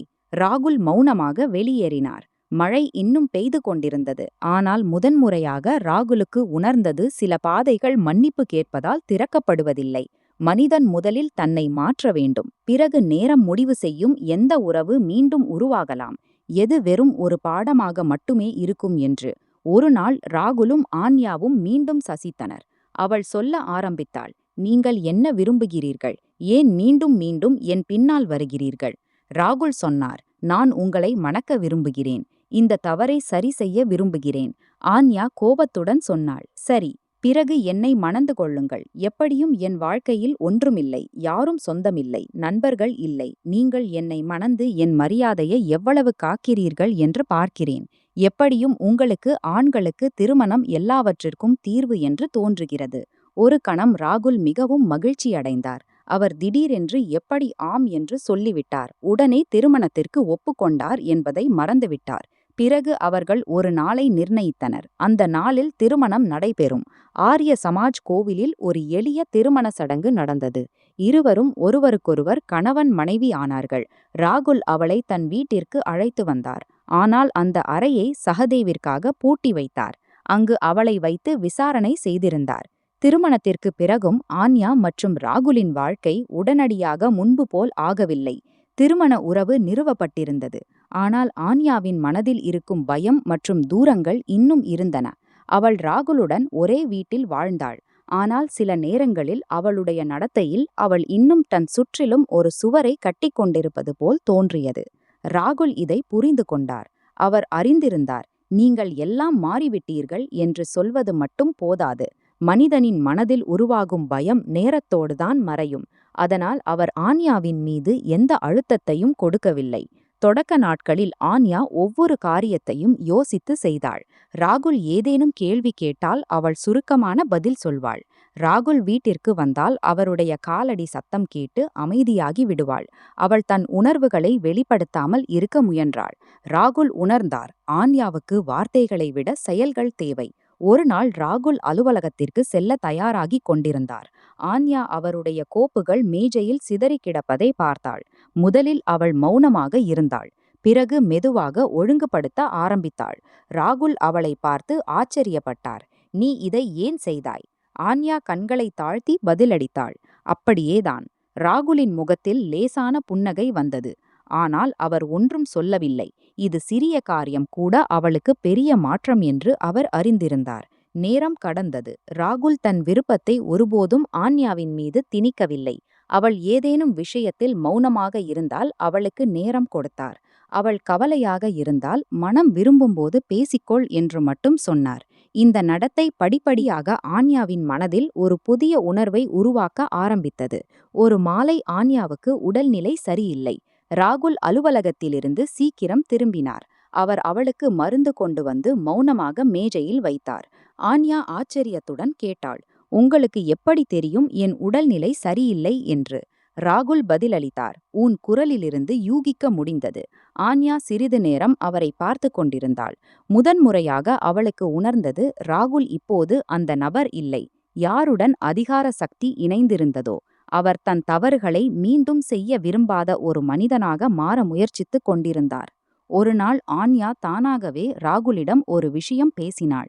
எனக்கு சில நேரங்களில் நம்ப முடியவில்லை, வாழ்க்கை இவ்வளவு மாற முடியும் என்று. ராகுல் மௌனமாக அவளுடைய பேச்சை கேட்டார். உனக்கு எல்லாம் எளிதாக இல்லை என்று எனக்கு தெரியும். எல்லாவற்றையும் மறந்துவிடு என்று நான் சொல்ல மாட்டேன். இன்று நம்மிடம் இருக்கும் நேரத்தை சிறப்பாக்க முயற்சி செய்யுங்கள் என்று மட்டும் விரும்புகிறேன். ஆன்யா முதன்முறையாக அவருடைய பேச்சில் மௌனமாக இருப்பதற்கு பதிலாக தலையை அசைத்தாள். படிப்படியாக அவர்களுக்குள் உரையாடல் அதிகரிக்க ஆரம்பித்தது. முதலில் தேவையான விஷயங்கள் மட்டும். பிறகு சிறிய சிறிய விஷயங்களில் பேச்சு தொடங்கியது. ஆன்யா உணர்ந்தாள், ராகுல் அவளுடைய விருப்ப வெறுப்புகளை கவனிக்க ஆரம்பித்திருக்கிறார். அவளுடைய முடிவுகளை மதிக்கிறார். ராகுலுக்கும் இது ஒரு புதிய பயணம். நம்பிக்கை கேட்டு பெறப்படுவதில்லை, தன் நடத்தையால் சம்பாதிக்கப்படுகிறது என்று அவர் அறிந்திருந்தார். சில மாதங்களுக்கு பிறகு வர்மா வீட்டில் முன்பு உணர்ந்த அந்த அமைதி இல்லை. இப்போது அங்கு வாழ்க்கையின் நிறம் தெரிய ஆரம்பித்தது. சில நேரங்களில் இருவரும் சேர்ந்து உணவு உண்டனர். சில நேரங்களில் வீட்டு விஷயங்களை பேசினர். சில சிறிய விஷயங்களில் கருத்து வேறுபாடும் வந்தது. ஆனால் பேச்சுவார்த்தையால் பிரச்சினையை தீர்த்து கொண்டனர். ஆன்யாவும் படிப்படியாக தன் வாழ்க்கையை மீண்டும் ஏற்றுக்கொள்ள ஆரம்பித்திருந்தாள். இப்போது அவள் ஒவ்வொரு கணமும் கடந்த கால நிழலில் வாழவில்லை. ராகுல் ஒரு நாள் அவளிடம் சொன்னார், உன் நம்பிக்கையை மீண்டும் பெற எனக்கு நிறைய நேரம் ஆனது என்று எனக்கு தெரியும். ஒருவேளை எப்போதும் முயற்சித்துக் கொண்டிருப்பேன். ஏனென்றால் இது எனக்கு வெறும் ஒரு உறவு மட்டும் அல்ல, ஒரு ஆழ்ந்த பொறுப்பு. ஆன்யா மௌனமாக அவரை பார்த்தாள். இப்போது எனக்கு உணர்கிறேன், மனிதன் தன் தவறுகளிலிருந்து கற்றுக்கொள்ள முடியும். அவன் உண்மையில் மாற முயற்சித்தாள். இதை கேட்டு ராகுலின் கண்களில் அமைதி இறங்கியது. அவர்களுடைய வாழ்க்கை இப்போது ஒரு சாதாரண தம்பதிகளைப் போல முன்னேற ஆரம்பித்தது. மகிழ்ச்சிகளும் இருந்தன, சிறிய சிறிய கோபங்களும் இருந்தன, சிரிப்பு தருணங்களும் இருந்தன. இருவரும் அறிந்திருந்தனர், வலுவான உறவுகள் வெறும் காதலால் மட்டும் உருவாவதில்லை, மரியாதை, பொறுமை மற்றும் ஒருவருக்கொருவர் மதிப்பால் உருவாகின்றன. ஒரு நாள் ஆன்யா ராகுலை தன் அருகில் அமர வைத்து மிகவும் மென்மையாக ஒரு விஷயம் சொல்ல முடிவு செய்தாள்.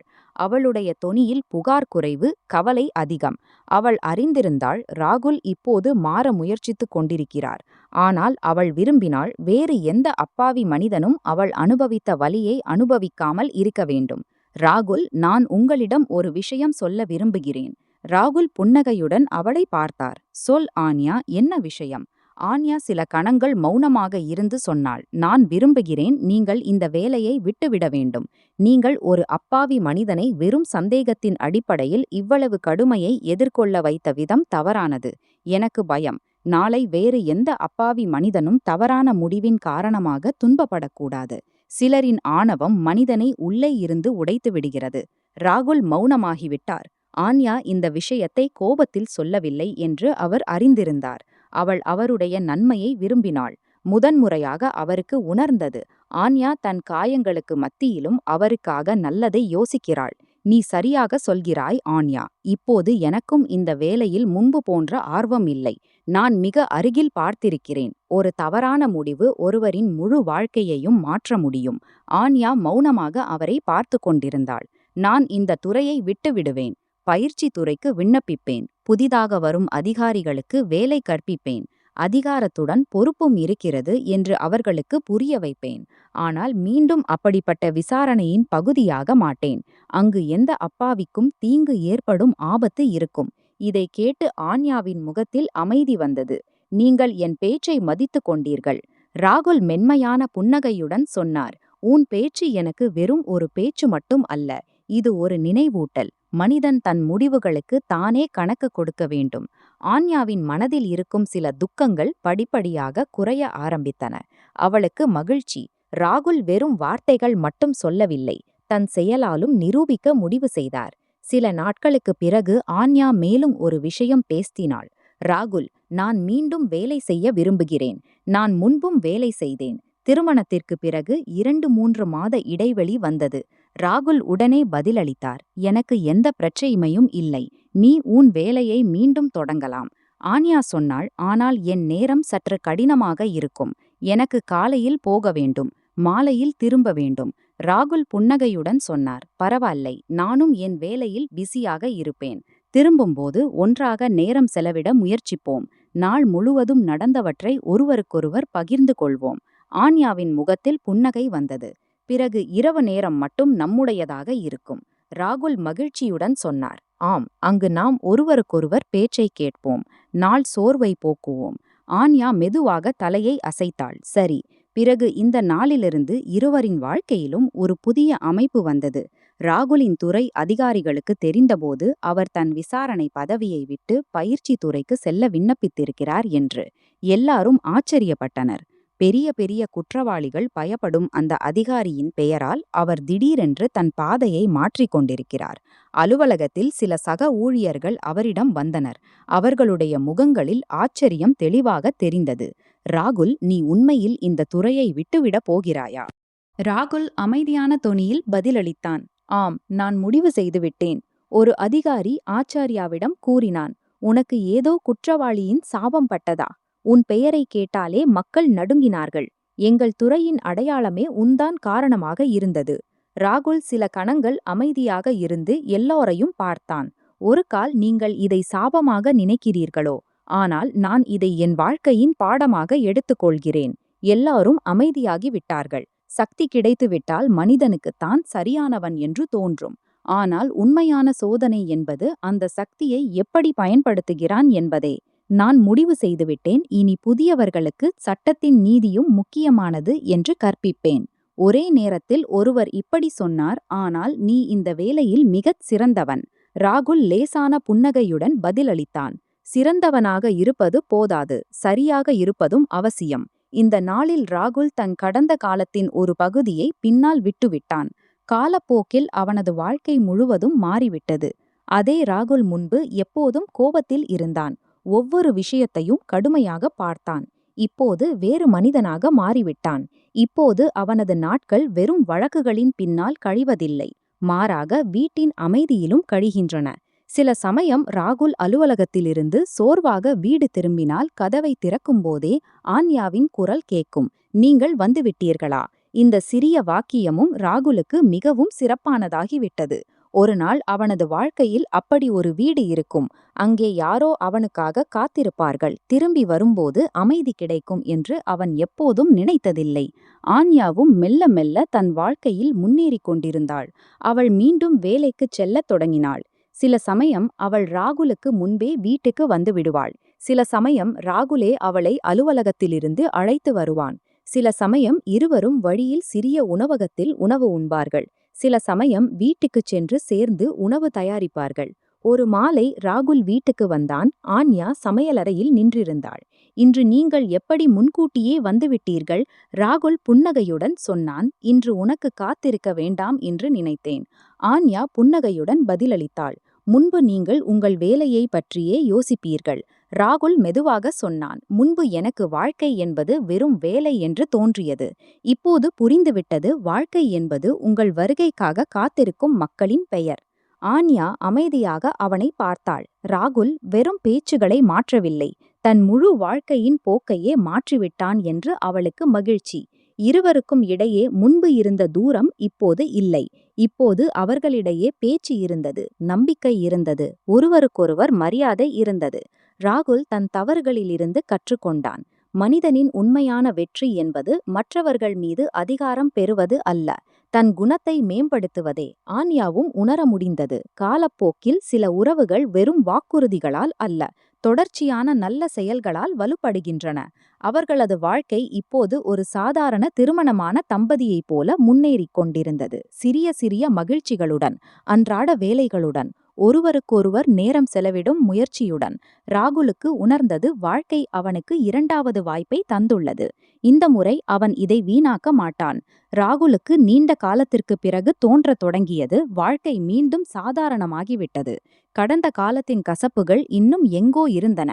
ஆனால் ஆன்யாவின் மாறும் நடத்தை அவனுக்கு அமைதியை தந்தது. அவனுக்கு தோன்றியது, ஒருகால் வாழ்க்கை அவனுக்கு இரண்டாவது வாய்ப்பை தந்துள்ளது. அங்கே அவன் ஒரு சிறந்த மனிதனாக மாற முடியும். இந்த நாளில் அவன் ஆன்யாவுக்கு முன்பே வீட்டுக்கு வந்துவிட்டான். இருவருக்கும் வீட்டின் சாவிகள் இருந்ததால் யார் முதலில் வந்தாலும் அமைதியாக கதவை திறந்து உள்ளே நுழைவார். ராகுல் ஜாக்கெட்டை கழற்றினான். அறையில் அமைதி நிலவியது. சிறிது நேரத்திற்குப் பிறகு கதவு திறந்தது. ஆன்யா உள்ளே வந்தாள். அவள் கையில் அழகான பரிசு மூடப்பட்டிருந்த பெட்டி இருந்தது. ராகுல் புன்னகையுடன் கேட்டான், இது என்ன ஆன்யா? ஆன்யா பெட்டியை பார்த்து கொண்டே சொன்னாள், என் வேலையில் ஒரு சக ஊழியர் கொடுத்தார். அவள் இங்கிருந்து போகிறாள், அதனால் அவள் எனக்கு இந்த பரிசை கொடுத்தாள். ராகுல் தலையாட்டினான். நல்லது. ஆன்யா அந்த பெட்டியை அறையில் வைக்கப்பட்டிருந்த கருப்பு நிற மேசையில் வைத்தாள். நான் புத்துணர்ச்சி பெற்று வருகிறேன். பிறகு உங்களுக்கு ஏதாவது செய்து தருகிறேன். ராகுல் அன்பான தொனியில் சொன்னான். சரி அன்பே, எந்த பிரச்சனையும் இல்லை. நீ வசதியாக புத்துணர்ச்சி பெற்றுக்கொள். மறதியில் உனக்காக ஒரு சர்ப்ரைஸ் இருக்கர்ஷ். ஆன்யா ஆச்சரியத்துடன் கேட்டாள். என்ன அர்த்தம்? ராகுல் புன்னகையுடன் சொன்னான். நான் கொஞ்சம் முன்கூட்டியே வந்துவிட்டேன். அதனால் இன்று நான் உணவு தயாரித்து விட்டேன். ஆன்யாவின் முகத்தில் மகிழ்ச்சி தோன்றியது. இது என் அன்பான கணவனுக்கு என்ன ஆயிற்று? ஏழையானவன் எனக்காக உணவும் தயாரிக்கிறான். ராகுல் சிரித்தான். அண்ணா, உனக்காக தயாரிக்க மாட்டேன் என்றால் வேறு யாருக்காக தயாரிக்க வேண்டும்? ஆன்யா புன்னகையுடன் சொன்னாள். சரி, நான் 10 நிமிடத்தில் குளித்துவிட்டு வருகிறேன். அவள் துண்டை எடுத்துக்கொண்டு உள்ளே சென்றாள். ராகுல் சமையலறை பக்கம் சென்றான். அவன் மிகுந்த அன்புடன் உணவை தயாரித்திருந்தான். இன்று அவனுக்கு விசித்திரமான அமைதி உணர்ந்தது. அவனுக்கு நன்றாக தோன்றியது, இப்போது அவனது வாழ்க்கையில் வெறும் கோப்புகள் மட்டும் இல்லை, மாறாக ஒரு வீடு இருக்கிறது. அங்கே யாரோ அவனுக்காக காத்திருக்கிறார்கள். அவன் மேசையில் உணவை வைக்கத் தொடங்கினான். தட்டுகளை வைத்தான், தண்ணீர் வைத்தான். பிறகு திடீரென்று அவனது பார்வை அதே கருப்பு மேசை பக்கம் சென்றது. அங்கே ஆன்யா அந்த பெட்டியை வைத்திருந்தாள். ராகுலின் அடிகள் அங்கேயே நின்றன. பெட்டியின் ஒரு மூலையிலிருந்து வெள்ளை நிற மெல்லிய தூள் வெளியே வந்திருந்தது. அது மேசையில் சிதறிக் கொண்டிருந்தது. ஒரு கணம் அவனுக்கு தோன்றியது, ஒரு கால் இது சாதாரண விஷயமாக இருக்கலாம். ஆனால் அடுத்த கணமே அவனது அனுபவம் அவனை அதிர்ச்சிக்குள்ளாக்கியது. இது மாவு அல்ல, இது அவன் பல ஆண்டுகளாக அடையாளம் கண்டுகொள்ளும் விஷயம். ராகுலின் முகம் மாறியது. அவன் உடனே பெட்டியை எடுத்தான். மெதுவாக அதை திறந்தான். உள்ளே இருந்த பாக்கெட்டை பார்த்ததும் அவனது கண்கள் ஆச்சரியத்தால் விரிந்தன. இது கோகைன். அவனது கை சில கணங்கள் நின்றது. அவன் நம்ப முடியவில்லை. அவன் அமைதியாக நினைத்து கொண்டிருந்த வீட்டில் இப்படி ஒரு ரகசியம் மறைந்திருந்தது. அதே நேரத்தில் ஆன்யா அறையிலிருந்து வெளியே வந்தாள். அவள் தலைமயிர் துண்டால் உலர்த்தப்பட்டு கொண்டிருந்தது. ராகுல் கடுமையான தொனியில் சொன்னான், இதெல்லாம் என்ன? ஆன்யா நின்றாள். ராகுல் பாக்கெட்டை சுட்டி காட்டினான். நம்முடன் மீண்டும் யாரோ சதி செய்திருக்கிறார்கள். தோன்றுகிறது அந்த பெண் இன்னும் பிடிக்கப்படவில்லை. பார், அவள் மீண்டும் உன் பெட்டியில் கோகெயின் வைத்துவிட்டாள். இவை போதைப் பொருட்கள். ஆன்யா அவனை பார்த்தாள். பிறகு லேசாக புன்னகைத்தாள். ராகுல் ஆச்சரியமடைந்தான். நீ ஏன் புன்னகைக்கிறாய்? ஆன்யா துண்டை ஒரு பக்கம் வைத்தாள். எனக்கு தெரியும். ராகுலின் முகத்தில் வியப்பு தோன்றியது. என்ன அர்த்தம் உனக்கு தெரியுமா? ஆன்யா வசதியாக நாற்காலியில் அமர்ந்தாள். உணவு மிகவும் சுவையாக இருக்கிறது. முதலில் சாப்பிடுவோம். ராகுல் அவளை பார்த்து கொண்டே இருந்தான். ஆன்யா, உனக்கு தெரியுமா இதெல்லாம் என்னவென்று? அவள் தட்டில் உணவை எடுத்திருந்தாள். ஒரு கவனம் சாப்பிட்டாள். பிறகு புன்னகையுடன் சொன்னாள், நீங்கள் மிகவும் நல்ல உணவு தயாரித்திருக்கிறீர்கள். என் உயிரே. ராகுலின் கவலை அதிகரித்தது. ஆன்யா, என் பேச்சை கேள். அவனது குரலில் கோபம் வந்தது. ஆன்யா, என் பேச்சை கேள். திடீரென்று ஆன்யாவும் உரத்த குரலில் சொன்னாள், கேட்டுக்கொண்டிருக்கிறேன். ராகுல் அமைதியாகிவிட்டான். அடுத்த கணமே ஆன்யா சிரிக்கத் தொடங்கினாள். மனித உளவியலில் ஒரு பிரச்சனை இருக்கிறது. மனிதன் ஒருமுறை யாரையாவது சந்தேகித்துவிட்டால் பிறகு அந்த சந்தேகம் தவறு என்று நிரூபிக்கப்பட்டாலும் முழு உலகையும் சந்தேகிக்க முடியும். ஆனால் அந்த மனிதனை சந்தேகிக்க முடியாது. ராகுலின் முகபாவங்கள் மாறத் தொடங்கின. ஆன்யா அமைதியாக உணவு உண்டு கொண்டே சொன்னாள், மிஸ்டர் ராகுல் வர்மா, நீங்கள் அண்டர்வேல்டில் இருளை ஏற்படுத்தியிருந்தீர்கள். குற்றவாளிகள் உங்கள் பெயரை கேட்டாலே நடுங்கினார்கள். இப்போது இத்தனை பெரிய பெயரை, இத்தனை நேர்மையான அதிகாரியை எப்படி வாங்குவது? உங்களுக்கு விலை கூட இல்லை. உங்களை தடுக்க முடியாது. ஆனால் உங்களை சிக்க வைக்க முடியும். அவள் சில கணங்கள் நின்றாள். அதனால்தான் நாங்கள் சிக்க வைத்தோம். பாவ உணர்வில் சிக்க வைத்தோம். ராகுலின் கைகள் மரத்துப் போயின. ஆன்யாவின் குரலில் விசித்திரமான தன்னம்பிக்கை இருந்தது. இதெல்லாம் உங்களுக்கு எதிரான திட்டம். என் பர்சில் இத்தனை கனமான பாக்கெட்டை யாராவது வைத்துவிட்டு எனக்கு தெரியாமற் போக முடியுமா? அதே நேரத்தில் எனக்கு தெரியும், போதைப்பொருள் முகரும் நாய் அதே ஷாப்பிங் மாலில் சுற்றி கொண்டிருந்தது. ராகுல் அமைதியாக நின்றிருந்தான். ஆன்யா மேலும் சொன்னாள், தற்செயலாக நீங்கள் என்னுடன் இத்தனை கெட்டதை செய்தீர்கள். பிறகு நான் ஒரு நொடியில் உங்களுடன் திருமணம் செய்ய ஒப்புக்கொண்டேன். பிறகு உங்கள் இலட்சிய மனைவியாகவும் மாறினேன். உங்களுக்கு இதெல்லாம் கொஞ்சம் விசித்திரமாக தோன்றவில்லையா என் உயிரே? ராகுலின் இரத்தம் கொதிக்கத் தொடங்கியது. அவனுக்கு முதல் முறையாக உணர்ந்தது அவன் தன் வாழ்க்கையின் மிகப்பெரிய உண்மையாக நினைத்து கொண்டிருந்த கதை. ஒரு கால் மிகப்பெரிய சூழ்ச்சி. ஆன்யா சிரித்து கொண்டே சொன்னாள், ஆம், நான் தான் போதைப்பொருள் வியாபாரி. இதுதான் என் வேலை. ஆனால் பிறகு உங்களை சிக்க வைக்கும் வேலை எனக்கு கொடுக்கப்பட்டது. செய்ய வேண்டியதை செய்வதில் எனக்கு மிகுந்த மகிழ்ச்சி. பாருங்கள், நான் வெற்றி பெற்றுவிட்டேன். அவள் ஒரு கவளம் சாப்பிட்டாள். உங்கள் துறையை விட்டுவிட்டார்கள். ராகுல் வர்மாவின் பெயர் என்றென்றும் முடிந்துவிட்டது. இவ்வளவு சொல்லி அவள் சிரிக்கத் தொடங்கினாள். ராகுல் அவளை பார்த்து கொண்டே இருந்தான். அவனது முன் அதே ஆன்யா அமர்ந்திருந்தாள். அவளை அவன் ஒரு காலத்தில் குற்றமற்றவள் என்று நினைத்து காப்பாற்ற முயன்றான். ஆனால் இப்போது அவனுக்கு புரிந்தது, ஒவ்வொரு கதைக்கும் ஒரு மற்றொரு பக்கம் இருக்கிறது. ராகுலுக்கு அந்த கணம் காலம் நின்றுவிட்டது போல் இருந்தது. ஒரு பக்கம் அவன் முன் அந்த உண்மை நின்றது. அது அவனது நம்பிக்கையை உடைத்திருந்தது. மற்றொரு பக்கம் அந்த பெண் இருந்தாள். அவளுக்காக அவனது இதயத்தில் அன்பு பிறந்திருந்தது. அவனது குரல் கோபத்தால் நிறைந்திருந்தது. இதெல்லாம் உண்மை என்றால் பிறகு நீ என் மனைவி என்றாலும் இல்லை என்றாலும் எனக்கு எந்த வித்தியாசமும் இல்லை. சட்டம் தன் பாதையை எடுக்கும். ராகுல் தன் பழைய ஜாக்கெட்டிலிருந்து ஆயுதத்தை எடுத்து நேராக ஆன்யாவின் நெற்றியில் வைத்தான். ஆனால் அவனது கைகள் நடுங்கின. ஏனென்றால் அவன் தன் அன்பான பெண்ணின் நெற்றியில் அந்த ஆயுதத்தை வைத்து நின்றிருந்தான். ஆனால் ஆன்யாவின் முகத்தில் இன்னும் விசித்திரமான அமைதி இருந்தது. அவளுக்கு தெரிந்தது போல் ராகுலின் உள்ளே வெறும் கோபம் மட்டும் இல்லை. மாறாக ஒரு மிகப்பெரிய போர் நடந்து கொண்டிருக்கிறது. அவள் மெதுவாக அவன் பக்கம் வந்தாள். ராகுலின் கைகளில் நடுக்கம் தெளிவாக உணரப்பட்டது. ஆன்யா மிகவும் அமைதியாக அவன் கையை பிடித்து தன் நெற்றியிலிருந்து குறியை எடுத்து தன் வயிற்றில் வைத்தாள். ராகுலுக்கு அவள் ஏன் அப்படி செய்தாள் என்று புரியவில்லை. ஆன்யா மென்மையான குரலில் சொன்னாள், ராகுல், நீங்கள் எப்போதும் மற்றவர்களின் முடிவுகளை மிகவும் உறுதியாக எடுத்து வந்திருக்கிறீர்கள். ஆனால் இன்று முதல் முறையாக உங்கள் சொந்த முடிவின் சுமையை உணர்கிறீர்கள். ராகுல் ஆச்சரியத்துடன் அவளை பார்த்தான். அந்த நேரத்தில்தான் ஆன்யா ஒரு வார்த்தை சொன்னாள். அது ராகுலின் கால்களுக்கு கீழே இருந்த நிலத்தை இழுத்துவிட்டது. உங்களுக்கு ஒரு விஷயம் சொல்ல மறந்துவிட்டேன். நான் வழியில் மருத்துவமனைக்கு சென்றிருந்தேன். ராகுலின் முகம் மாறியது. மருத்துவமனை? ஆன்யா மெதுவாக சொன்னாள். நீங்கள் தந்தை ஆகப் போகிறீர்கள். சில கணங்களுக்கு அறையில் முழு அமைதி நிலவியது. ராகுலுக்கு இந்த செய்தி மகிழ்ச்சியாகவும் அதே சமயம் மிகப்பெரிய தர்ம சங்கடமாகவும் இருந்தது. அவன் மனதில் ஆயிரக்கணக்கான கேள்விகள் சுழன்றன. சில கணங்களுக்கு முன்பு அவனை உடைத்த அதே உண்மையுடன் இப்போது ஒரு புதிய வாழ்க்கை இணைக்கப்பட்டிருந்தது. அவன் கண்களில் கண்ணீர் வந்தது. அவன் மெதுவாக பின்வாங்கினான், என்ன நினைப்பது என்று தெரியாதது போல்.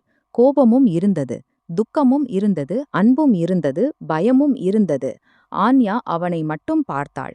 பின்னர் அமைதியாக அங்கிருந்து போகத் தொடங்கினாள். போகும்போது நின்று லேசான புன்னகையுடன் சொன்னாள், இருந்தாலும் பிரியாணி நன்றாக இருந்தது. ராகுலால் எதுவும் சொல்ல முடியவில்லை. ஆன்யா அறைக்குள் சென்றுவிட்டாள். ராகுல் அங்கேயே நின்றான். சில கணங்களுக்குப் பிறகு அவன் மெதுமெதுவாக தரையில் அமர்ந்தான். அவன் மனதில் ஒரே ஒரு கேள்வி மட்டுமே இருந்தது. அவன் என்ன செய்வது? சட்டப்படி நடவடிக்கை எடுத்தால் ஒருபுறம் அவன் கடமை இருந்தது. ஒரு அதிகாரியாக குற்றத்தை புறக்கணிக்க முடியாது என்பதை அவன் அறிந்திருந்தான். ஆனால் மறுபுறம் ஒரு உறவு இருந்தது, ஒரு வரவிருக்கும் வாழ்க்கை இருந்தது. ஒரு மனிதர் அவனை தன் உலகின் மிக முக்கியமான பகுதியாக நினைக்கத் தொடங்கியிருந்தான். முதல் முறையாக அவனுக்கு புரிந்தது, முடிவுகள் கோப்புகளில் மட்டும் இல்லை. சில முடிவுகள் மனிதனின் இதயத்திற்குள் நடக்கின்றன. அங்கு எளிய வழி இல்லை. ராகுல் கண்களை மூடிக்கொண்டான். அவன் எப்போதும் மற்றவர்களிடம் உண்மையே கேட்டிருந்தான். இன்று வாழ்க்கை அவனிடம் அவனது உண்மையை கேட்கிறது. அவன் தன் வாழ்க்கையின் மிகப்பெரிய குழப்பத்தில் சிக்கியிருந்தான். சூழ்நிலைகள் அப்படி திரும்பின. ராகுல் வர்மாவின் வாழ்க்கை சென்று கொண்டிருந்த பாதை முற்றிலும் மாறிவிட்டது. தனது முழு வாழ்க்கையையும் சட்டத்திற்கும் நீதிக்கும் அர்ப்பணித்த மனிதர் இன்று அதே வீட்டில் அமைதியாக நின்றான். அங்கு ஒரு உண்மை இருந்தது. அதை அவனால் ஏற்கவும் முடியவில்லை, புறக்கணிக்கவும் முடியவில்லை. ஆன்யா இன்னும் அதே வீட்டில்தான் இருந்தாள். அதே ஆன்யா. அவனை பற்றி ராகுல் எல்லாம் அறிந்துவிட்டிருந்தான். அவள் அந்த உலகின் ஒரு பகுதி என்பதை அவன் அறிந்திருந்தான். அந்த உலகை அவன் எப்போதும் வெறுத்திருந்தான். ஆனாலும் அவனால் எதுவும் செய்ய முடியவில்லை. ஒவ்வொரு நாளும் ராகுலுக்கு ஒரு சோதனையாக மாறிவிட்டது. அவளை பார்த்தால் அவனது அன்பு நினைவுக்கு வரும். அவளது கடந்த காலத்தை நினைத்தால் அவன் கடமையின் குரல் கேட்கும். ஆனால் அவன் பார்வை ஆன்யாவின் உடலில் வளர்ந்து வரும் அந்த புதிய வாழ்க்கையின் மீது விழுந்தால் அவன் இதயம் மென்மையாகிவிடும். ஒரு நாள் ராகுல் முடிவு செய்தான், கோபத்தால் அல்ல, அன்பால் பேசுவேன். அவன் ஆன்யாவின் முன் அமர்ந்து சில நேரம் அமைதியாக இருந்தான். பின்னர் மெதுவாக சொன்னான், ஆன்யா, நான் உன்னிடம் ஒரு விஷயம் பேச விரும்புகிறேன். ஆன்யா அவனை பார்த்தாள். சொல்லுங்கள். ராகுல் ஆழ்ந்த மூச்சு விட்டான். நீ இதெல்லாம் ஏன் செய்கிறாய்? இந்த பாதை எங்கு செல்கிறது என்பது உனக்கு தெரியுமா? உனக்கு ஒரு புதிய வாழ்க்கையை தொடங்கும் வாய்ப்பு இருக்கிறது. இதையெல்லாம் விட்டுவிடாமல் ஏன் இருக்கிறாய்? ஆன்யா அமைதியாக இருந்தாள். ராகுல் அவளது முகத்தை உற்று நோக்கினான். ஆன்யாவின் உள்ளே ஏதோ புதைந்திருப்பது போல் தோன்றியது. அவள் ஏதோ சொல்ல விரும்புவது போல், உள்ளே இருந்து ஒரு குரல் வெளியே வர விரும்புவது போல். ஆனால் அவள் தன்னை தடுத்து கொண்டிருந்தாள். ஆன்யா, ஏதேனும் காரணம் இருந்தால் சொல். நான் உன் எதிரி அல்ல. சில கணங்கள் அமைதி. பின்னர் ஆன்யா கண்களை உயர்த்தினாள். நான் இதையேதான் செய்கிறேன் ராகுல். நீங்கள் என்ன செய்ய வேண்டும் என்று நினைக்கிறீர்களோ அதை செய்யுங்கள். இந்த பதில் ராகுலை உள்ளே வரை உடைத்தது. அநீதியான வார்த்தைகளுக்கு பின்னால் ஏதோ ரகசியம் மறைந்திருப்பதை அவன் அறிந்திருந்தான். ஆனால் அந்த ரகசியம் வெளியே வரவில்லை. காலம் கடந்தது. 9 மாதங்கள் அதே குழப்பத்திலேயே கழிந்தன. ராகுல் ஒவ்வொரு நாளும் தன்னைத்தானே சமாதானப்படுத்திக் கொண்டான். குழந்தை உலகிற்கு வந்தவுடன் எல்லாம் மாறிவிடும்.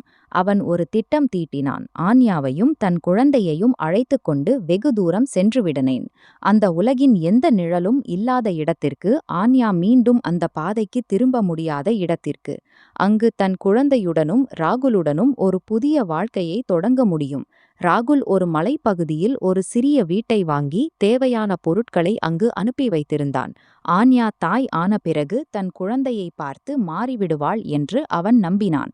அவள் உள்ளே மறைந்திருக்கும் மனிதத்தன்மை மீண்டும் விழித்து கொள்ளும் என்று. இப்போது பிரசவ நேரம் நெருங்கியிருந்தது. ஆனால் ஆன்யா ராகுலுக்கு எதுவும் சொல்லவில்லை. மருத்துவமனைக்கு செல்வதாகவும் சொல்லவில்லை. எந்த மருத்துவமனை என்றும் சொல்லவில்லை. ஒரு நாள் ராகுல் வீடு திரும்பிய போது வீட்டின் அமைதி அவனை கவலையடைய செய்தது. ஆன்யா வீட்டில் இல்லை. தரையில் சில பாத்திரங்கள் உடைந்து கிடந்தன. ராகுலின் இதயம் மூழ்கத் தொடங்கியது. அவன் உடனே புரிந்து கொண்டான், ஆன்யாவுக்கு வலி தொடங்கிவிட்டது போலும். அவன் ஃபோன் செய்தான், ஆனால் ஃபோன் அணைக்கப்பட்டிருந்தது. அவன் கைகள் நடுங்கத் தொடங்கின. அருகிலுள்ள மருத்துவமனைகளுக்கு ஒவ்வொன்றாக செல்லத் தொடங்கினான். எல்லா இடங்களிலும் ஆன்யாவை தேடினான். பின்னர் திடீரென்று அவன் ஃபோனுக்கு அழைப்பு வந்தது. மருத்துவமனையிலிருந்து. நீங்கள் ராகுல் வர்மாவா? ராகுல் உடனே பதிலளித்தான். ஆம், சொல்லுங்கள். ஆன்யா எங்கே? மறுபுறத்திலிருந்து குரல் வந்தது. உங்கள் மனைவியின் நிலை மிகவும் ஆபத்தானது. நீங்கள் உடனே மருத்துவமனைக்கு வாருங்கள். குழந்தை முழுவதும் நல்ல நிலையில் இருக்கிறது. ஆனால் அவர்களின் நிலை மோசமாக இருக்கிறது. ராகுல் மருத்துவமனையின் பெயரை கேட்டவுடன் அதிர்ச்சியடைந்தான். இந்த மருத்துவமனை வெகு தூரத்தில் இருந்தது. அவன் நேரத்தை வீணாக்காமல் அங்கு சென்றான். உள்ளே சென்றபோது அவன் கால்கள் நின்றன. ஆன்யா பலவீனமான நிலையில் படுக்கையில் இருந்தாள். அவள் முகத்தில் சோர்வு இருந்தது. ஆனால் கண்களில் அமைதி இருந்தது. ராகுலின் கண்களில் கண்ணீர் வந்தது. டாக்டர், இவளை காப்பாற்றுங்கள். என்ன வேண்டுமானாலும் செய்யுங்கள். இவளை மட்டும் காப்பாற்றுங்கள். அவன் வெளியே செல்லத் தொடங்கினான், டாக்டரிடம் பேச. ஆனால் ஆன்யா அவன் கையை பிடித்தாள். ராகுல் நின்றான். ஆன்யா மிகவும் மெல்லிய குரலில் சொன்னாள், என்னிடம் அன்பு இருந்தால் என்னை விட்டுவிடு.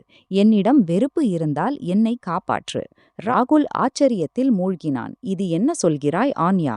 நான் உன்னின்றி எப்படி இருப்பேன்? நான் உன்னை நேசிக்கிறேன். ஆன்யாவின் கண்களில் கண்ணீர் வந்தது. இதைத்தான் கேட்க வேண்டும் என்று இருந்தேன். ராகுல், என் வாழ்க்கையில் ஒரு மனிதர் இருக்கிறார் என்ற நம்பிக்கை வேண்டும். அவர் என்னை என் தவறுகளால் மட்டும் பார்க்காதவர். ராகுல் அவள் கையை உறுதியாக பிடித்தான். நான் உன்னை விட்டுவிட மாட்டேன், ஆன்யா மெதுவாக சொன்னாள். என் குழந்தையை கவனித்துக்கொள். அவனுக்கு ஒருபோதும் அவன் தாய் அவனை விட்டுவிட்டாள் என்று உணரவிடாதே. ராகுலால் எதுவும் சொல்ல முடியவில்லை. ஆன்யா கடைசியாக அவனை பார்த்தாள். எனக்கு அமைதி வேண்டும் ராகுல் என்று சொல்லிவிட்டு அமைதியாகி விட்டாள். ராகுலுக்கு அந்த கணம் முடிந்துவிட்டது போல் இருந்தது.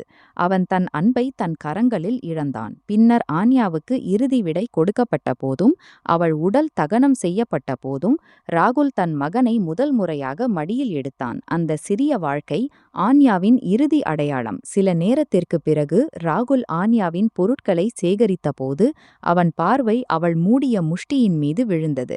அவன் மெதுவாக கையை திறந்தான். உள்ளே ஒரு சிறிய யூஎஸ்பி இருந்தது. ராகுல் ஆச்சரியத்தில் மூழ்கினான். அவன் அந்த யூஎஸ்பியை பாதுகாப்பாக வைத்துக் கொண்டான். இப்போது அவனிடம் ஒரே ஒரு கேள்வி மட்டுமே இருந்தது.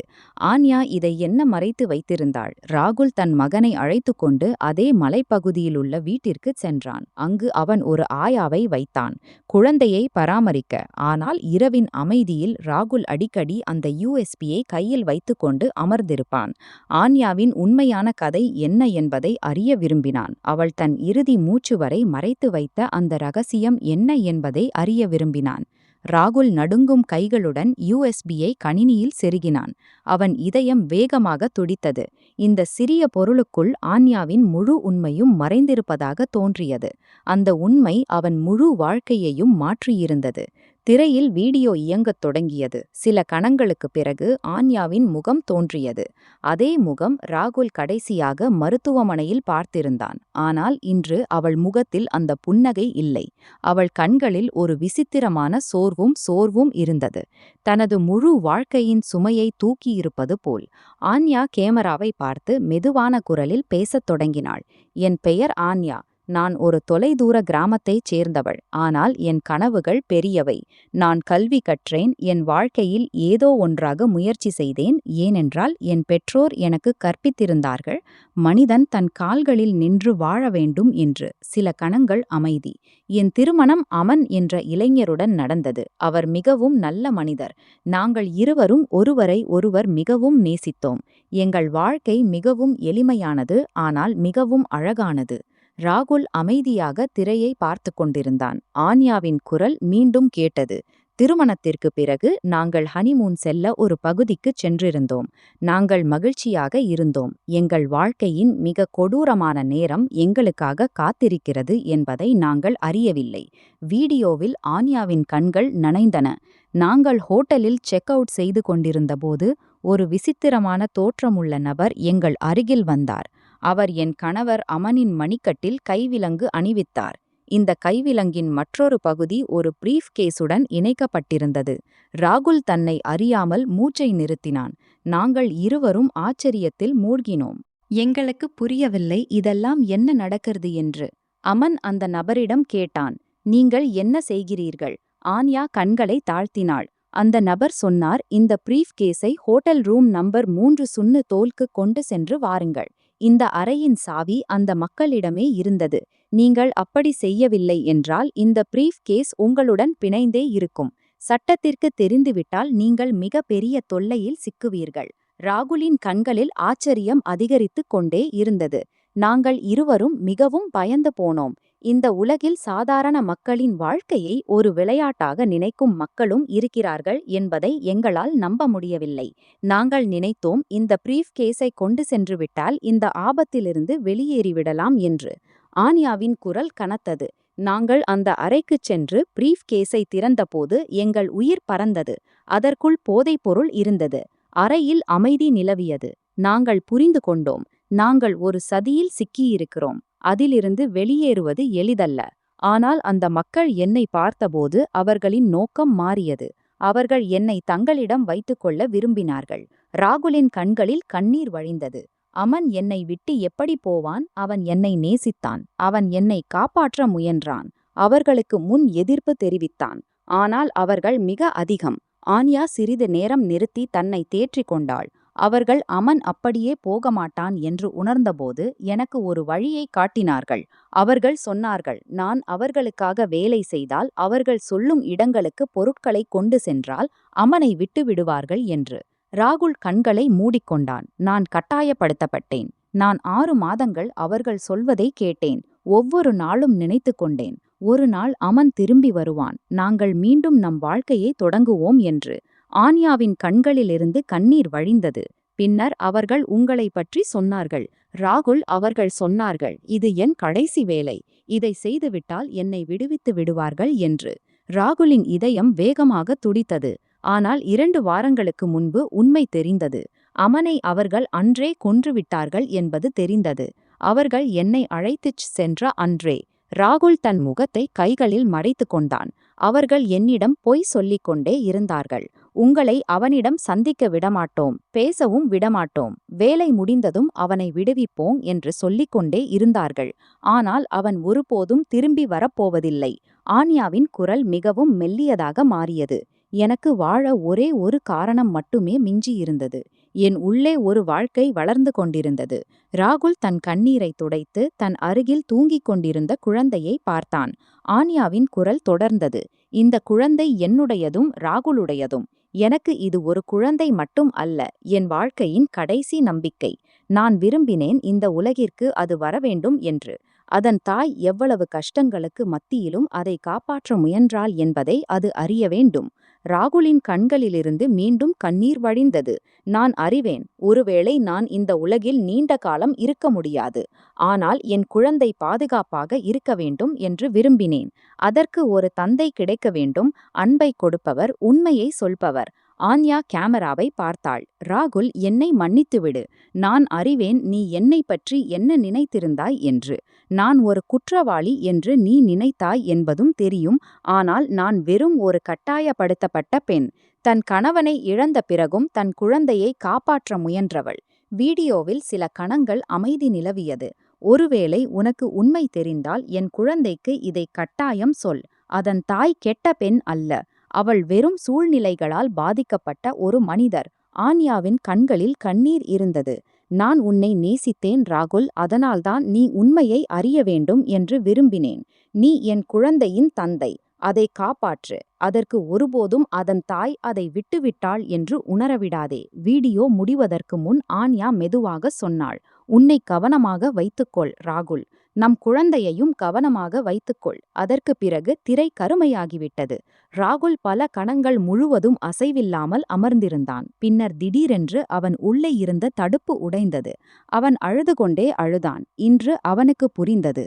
ஆன்யா அவன் நினைத்தவள் அல்ல. அவளும் அவனைப் போலவே ஒரு நல்ல மனிதர். சூழ்நிலைகளின் கைகளில் சிக்கிய ஒரு மனிதர். அவள் குற்றவாளி அல்ல. அவள் ஒரு பாதிக்கப்பட்டவர். ராகுல் கண்களை மூடிக்கொண்டான். அவன் ஆன்யாவை எவ்வளவு தூர பார்வையுடன் பார்த்திருந்தான் என்பது நினைவுக்கு வந்தது. எத்தனை முறை அவளை தவறாக புரிந்து கொண்டிருந்தான். ஆனால் இப்போது மிகவும் தாமதமாகிவிட்டது. ஆன்யா இந்த உலகை விட்டுச் சென்று விட்டாள். ஒருவேளை தன் அமனிடம், அவள் ஒருபோதும் நேசிச்ச அந்த மனிதரிடம். ஆனால் அவளது இறுதி அடையாளம் ராகுலிடம் இருந்தது. அவன் மகன். ஆன்யாவும் ராகுலும் இணைந்த அன்பின் அடையாளம். ராகுல் தன் மகனை மடியில் எடுத்து கண்ணீர் நிறைந்த கண்களுடன் பார்த்தான். இப்போது அவனிடம் ஒரே ஒரு பதில் மட்டுமே மிஞ்சியிருந்தது. ஆன்யாவின் இறுதி விருப்பத்தை நிறைவேற்றுவது. ஆன்யா சென்ற பிறகு ராகுலின் வாழ்க்கையின் கண்ணுக்கு தெரியாத ஒரே ஒரு வழி மட்டுமே மிஞ்சியிருந்தது. அவன் மகன் ஆரவ். அந்த குழந்தை. ஆன்யா தன் இறுதி மூச்சு வரை ராகுலிடம் ஒப்படைத்தவன். ராகுல் தன் முழு வாழ்க்கையையும் இந்த சிறிய உயிருக்காக அர்ப்பணித்தான். இப்போது அவன் காலை ஆரவின் புன்னகையுடன் தொடங்கும். இரவு அவன் நெற்றியை முத்தமிட்டு முடியும். மலைப்பகுதியிலுள்ள வீட்டில் இப்போது முன்போல அமைதியில்லை. ஆரவின் மாசற்ற குரல்கள் இந்த வீட்டிற்கு உயிர் கொடுத்தன. ராகுல் தானே அவனை கவனித்துக் கொண்டான். உணவு ஊட்டினான், அவனுடன் விளையாடினான், கதைகள் சொன்னான். ஆரவ் நோய்வாய்ப்பட்டால் முழு இரவும் அவன் அருகில் அமர்ந்திருப்பான். ஒரு நாள் ஆரவ் ராகுலின் அருகில் அமர்ந்து தன் சிறிய காருடன் விளையாடிக் கொண்டிருந்தான். அவன் மாசற்ற முகத்துடன் கேட்டான், அப்பா, என் அம்மா எப்படி இருந்தாள்? ராகுல் சில கணங்கள் அமைதியாகிவிட்டான். இந்த கேள்வியில் அவனுக்கு பல நினைவுகள் மறைந்திருந்தன.